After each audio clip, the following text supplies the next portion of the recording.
Hello aspirant. स्वागत है आपका मेरे यूट्यूब चैनल लिटरेचर एस्पिरेंट में। आज का जो हमारा टॉपिक है वो है चार्ल्स लैम्ब की बायोग्राफी, जो कि अक्सर UP PGT LT grade GIC में पूछे जाने वाले जो सवाल हैं उनको मैंने यहाँ शामिल किया, उन पॉइंट्स को शामिल किया है। बहुत ज़्यादा आपको ये नॉलेजफुल और यूज़फुल लगेगा ये जो आज का क्लास है। इसको आप देखिएगा और अपने दोस्तों में जो भी आपके जैसे फ्रेंड्स हैं तैयारी करने वाले, उनमें आप शेयर कीजिएगा, जिससे ज़्यादा से ज़्यादा लोग लाभान्वित हों और आने वाले एग्ज़ाम में उनको फ़ायदा मिले। तो चार्ल्स लैम्ब जो कि उनको एक अलग ही इम्पोर्टेंट प्लेस मिला है in the proud of essayist, English essayist. यहाँ पर हम डिस्कस करेंगे, देखेंगे कि उनकी लाइफ में क्या इम्पोर्टेंट इंसिडेंट्स या जो भी उन्होंने अचीवमेंट्स हासिल किए हैं वो पूछे जाते हैं अक्सर एग्ज़ाम में। तो चलिए शुरू करते हैं, ज़्यादा टाइम ना ख़राब किए हुए। बार बार इनका नाम बता के मैं आपको बोर नहीं करूंगा। बात करते हैं इनके सूडनेम इलिया की।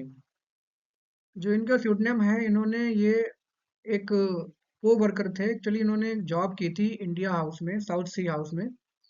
वहाँ पर एक को वर्कर थे जिनको लाइट हार्टेड गे फॉरेनर कहते थे वहाँ के लोग। उनका नाम था, सरनेम था एक्चुअली उनका ये। तो उस सरनेम को इन्होंने अपने जो है छद्म नाम में इस्तेमाल किया निबंध लिखने में। इसके अलावा उनको कहा जाता है प्रिंस ऑफ इंग्लिश एसेइस्ट। और जन्म जो इनका हुआ था वो 10 फ़ेब 1775 में हुआ था। बर्थ प्लेस जो सिटी है वो लंदन, और कंट्री आप जानते हैं इंग्लैंड। इनकी जो मृत्यु हुई वो हुई 1834 में। पिताजी का नाम इनके था जॉन लैम्ब, जो कि एक इनर टेम्पल के एक जो जो अपने यहाँ जो विधायक होते हैं उनके जो पीए टाइप होते हैं, पर्सनल असिस्टेंट, वो थे। प्राइमरी एजुकेशन इनकी आपने जो एक जो मैंने वीडियो बनाया हुआ है क्राइस्ट हॉस्पिटल 5 and 30 years अगो पर, उसमें इन्होंने मेंशन किया हुआ है कि 7 साल इन्होंने वहाँ पर प्राइमरी एजुकेशन हासिल की थी, 1782 से 1789 तक। और वहीं पर इनके जो कॉलरिज हैं, जो रोमांटिक पोएट हैं विलियम वर्ड्सवर्थ, और के जो मित्र थे इनके भी अच्छे मित्र बने। वो मित्रता इनकी लाइफ टाइम चली है 1834 तक। और एक ही साल दोनों का देहावसान भी हुआ है, ये कोइंसिडेंस कहेंगे। इसके अलावा उन्होंने जो अपने लिटरेरी कैरियर की शुरुआत की थी, वो इन्होंने शुरुआत की थी जो द एग्जामिनर मैगजीन है उसके लिए लिखते हुए। वहाँ इन्होंने काम भी किया in the South Sea House में। और उनका जो पहला निबंध है एसेस ऑफ इलिया में, जो कि 1823 में पब्लिश हुआ था, उसमें उनका पहला निबंध ही यही है, साउथ सी हाउस से related, the South Sea House. और 1794 में इन्होंने कॉलरिज के इन्फ्लुएंस में आके इन्होंने एक मॉर्निंग पोस्ट, एक मैगजीन पीरियोडिकल था जो पब्लिश होता था, उसके लिए उन्होंने पोएम्स लिखी, सोनेट्स लिखी एक्चुअली शुरुआत में, जो कि सारी की सारी अनसक्सेसफुल रही। मतलब he could not get the recognition he wished for, जिसके लिए उन्होंने उम्मीद की वो नहीं मिला इनको। और क्योंकि कॉलरिज पोएट हैं, आप जानते होंगे, जाने माने पोएट हैं, तो उन्हीं के इन्फ्लुएंस में आके इन्होंने पोएम्स की तरफ अपना रुख किया था, लेकिन वो उनको सक्सेस नहीं मिल पाई उस फील्ड में। उसी टाइम पर इन्होंने एक एन सिमंस थी जिनको इन्होंने प्रपोज किया, लेकिन उन्होंने इनका प्रपोज जो था प्रपोजल रिजेक्ट कर दिया। और कहा जाता है कि चार्ल्स लैम्ब इतने ज़्यादा उस प्रपोजल से, रिजेक्शन से इतने ज़्यादा आहत हुए थे कि पागलों की तरह करने लगे थे, और इस वजह से इनको कुछ दिनों के लिए हॉस्पिटलाइज भी करना पड़ा था। और धीरे धीरे वो रिकवर हुए उस शॉक से। आगे देखते हैं, जिसकी वजह से ये आगे ज़्यादा नहीं बढ़ पाए। एक्चुअली इनकी एक सिस्टर थी मैरी लैम्ब, जो कि मेंटल अनस्टेबल थी। और एक दिन उन्होंने उस मेंटल जो उनका दौरा था, उस दौरे में उन्होंने अपने माँ को मार दिया, जो कि इनकी माँ भी डिसेबल थी, और अपने पिता को घायल कर दिया। और इनको इस वजह से इनको एक सजा मिल दी गई थी, मेंटल असाइलम में उनको डाल दिया गया था। चार्ल्स लैम्ब ने बहुत कोशिश की अपनी बहन को वहां से बाहर निकालने की। तो उनको इस शर्त पे बाहर निकाला गया था कि अगर तुम इनकी जिम्मेदारी लेते हो अच्छे से, तब इनको बाहर निकाला जाएगा। तो बहुत अच्छे भाई थे अपनी बहन के लिए, इन्होंने प्रॉमिस किया ऑफिसर्स को कि ठीक है, मैं शादी नहीं करूंगा और अपनी बहन का ख्याल रखूंगा। और इन्होंने पूरी जिंदगी उस अपनी बहन की रेस्पॉन्सिबिलिटी को उठाया। फिर इन्होंने शुरुआत, जैसे कि मैं आपको बताया, कि सोनेट लिख के शुरू की थी कॉलेज के इन्फ्लुएंस में, लेकिन सक्सेस नहीं मिली। तो 1798 में इन्होंने एक प्रोज टेल लिखी थी, रोजमेंट ग्रे। अब रोजमेंट ग्रे में इन्होंने थोड़ा सा अपना ऑटोबायोग्राफिकल टच दिया था, थोड़ा अपनी लाइफ के, अपने परिवार के बारे में लिखा था, लेकिन it was also a failure. उसके बाद ये पहुंचते हैं फिर से थोड़ा लिरिक की तरफ, और इन्होंने एक पोएम लिखी थी, द ओल्ड फैमिलियर फेसेस, जो कि चिर परिचित पोएम है, अभी भी लोग पढ़ते हैं इसको। अक्सर पूछा जाता है क्वेश्चन कि उनकी एक लिरिक भी है चार्ल्स लैम्ब की जो कि अच्छी है, तो क्या है वो? तो पूछा जाता है द ओल्ड फैमिलियर फेसेस, चलिए एक बैलेड है ये। आगे 1802 में उन्होंने एक प्ले भी लिखा जिसका नाम था जॉन वुडविल। ये भी एक ही, मतलब जो ड्रूरी लेन थिएटर के जो मैनेजर थे उन्होंने रिजेक्ट कर दिया, उन्होंने कहा नहीं भाई, इसमें दम नहीं है जो आपने लिखा है। एक्चुअली ये एलिजाबेथन राइटर्स को बहुत ज्यादा पढ़ा करते थे, तो उनका इन्फ्लुएंस इनके ऊपर था, तो इस वजह से इन्होंने उसी स्टाइल में इस प्ले को लिखा था। लेकिन जो एज थी इनकी, ये आप कह सकते हैं कि ट्रांजिशन पीरियड था रोमांटिक से थोड़ा पहले, तो बहुत ज्यादा इनका नहीं चला। हालांकि रोमांटिक एज भी 1798 से स्टार्टिंग मानेंगे, और रोमांटिक एज में एलिजाबेथन फर्वर को लोगों ने एक्सेप्ट नहीं किया, या उस प्ले मैनेजर ने एक्सेप्ट नहीं किया। फिर जो है एक एडिनबर्ग रिव्यू है, उसने इसके प्ले की बहुत ज्यादा मजाक बनाई। उन्होंने कहा ये एज ऑफ थेप्सिस बोल दिया, मतलब रोम की कोई एज थी बहुत पुरानी, कि उस टाइम का आपने स्टाइल का प्ले लिख डाला है। लेकिन लैम्ब जो थे वो, उन्होंने अपना जो है मन थोड़ा नहीं किया, डिसहार्टेंड नहीं हुए।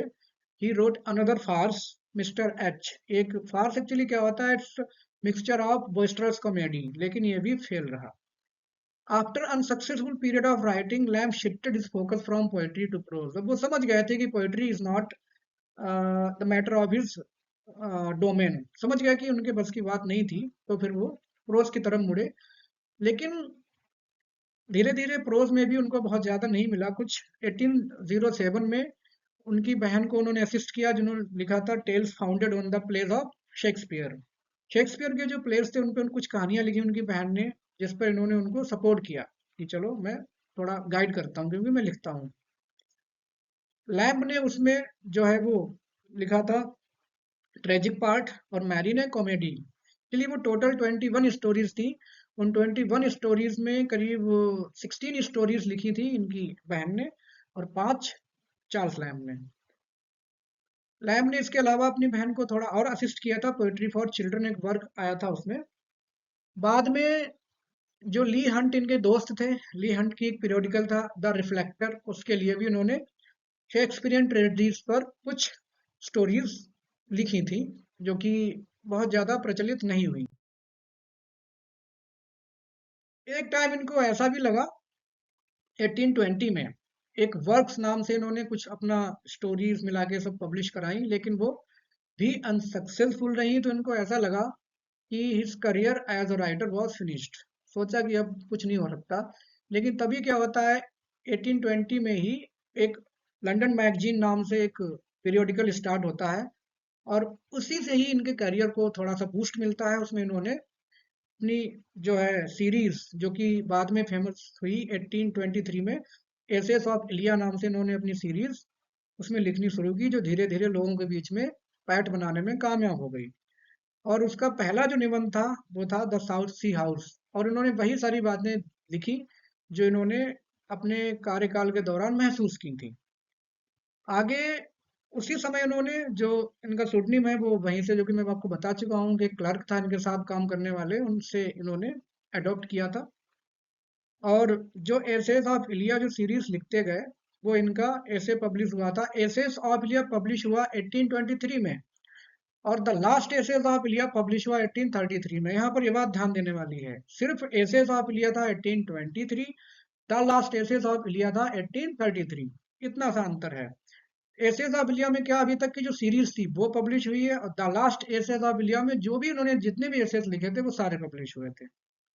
इसके अलावा लैम्ब ने अपने एकाकीपन को दूर करने के लिए एक ऑर्फन गर्ल थी, एमा जोला, उसको भी इन्होंने अडॉप्ट किया था। बाद में 1833 में ही इन्होंने उसकी शादी कर दी, एक पब्लिशर थे उनके साथ। काफी लाड प्यार से इन्होंने उनको रखा, और जब उनकी शादी की तो इनको एक वैक्यूम फील हुआ अपनी लाइफ में। हालांकि बहुत ज्यादा जीवित नहीं रहे, 1834 में ही डाइड। आगे बात करते हैं उनके अचीवमेंट्स की, तो आपको पता है कि उनको sir Thomas Browne, Richard Steele and Joseph Addison जैसे राइटर्स की कैटेगरी में रखा जाता है। इज वेल नोन एसेइस्ट, और he is worldly famous in literary world as a writer of humour and pathos. संवेदनाओं के लेखक, मजाक के लहजे में संवेदनाओं को वो एक्सप्रेस कर देते हैं, ये उनकी खासियत रही है चार्ल्स लैम की। जितना ज्यादा आप उनके एसेस को पढ़ेंगे, आपको उनकी स्टाइल बहुत अच्छे समझ में आ जाएगा। बात करते हैं थोड़ा उनके दूसरे पहलू की। एज ए पोएट भी वो इतने ज्यादा बुरे नहीं थे। He is worthy enough not to be ignored, मतलब आप इग्नोर तो नहीं कर सकते, क्योंकि कुछ उनकी लिरिक अभी भी कुछ सिलेबस में भी शामिल की गई हैं। He wrote some beautiful poems, जैसे Easter, the old familiar faces, जिसके बारे में मैं आपको बता चुका हूँ। अ फेयरवेल टू टोबैको, ये कॉलेज के साथ चक्कर में पड़ के थोड़ी टोबैको भी इन्होंने इस्तेमाल की थी। हाँ, इसके अलावा जो एक प्राइमरी एजुकेशन जो बहुत ज़्यादा आगे नहीं बढ़ा पाया, उसके पीछे इनकी वजह थी। इनके एक इनकी स्पीच प्रॉब्लम थी, मतलब कह सकते हैं ये तुतलाते हकलाते रहते थे, जिसकी वजह से बहुत अच्छे से नहीं बोल पाते थे। और इनकी मजाक भी बनती थी क्राइस्ट हॉस्पिटल में, और वहाँ पर ये इस वजह से अपनी आगे एजुकेशन पूरी नहीं कर पाए, और इन्होंने आउट ऑफ ह्यूमिलिएशन जो भी है, बहुत ज़्यादा पढ़ने का निर्णय नहीं लिया था। लास्ट में इनकी एक और पोएम है, on an infant dying as soon as born.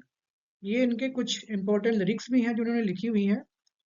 और लेटर राइटर की बात की जाए तो उनकी रैंक जो है वो हाईएस्ट है। और मजाक में कहा जाता है कि जब वो नॉनसेंस की बात होती, मतलब लेटर लिखने में जो नॉनसेंस मजाक की बात होती थी, तो no writer is equal to him, उनके बराबर का कोई राइटर ही नहीं है इस मामले में, in the name of writing letters.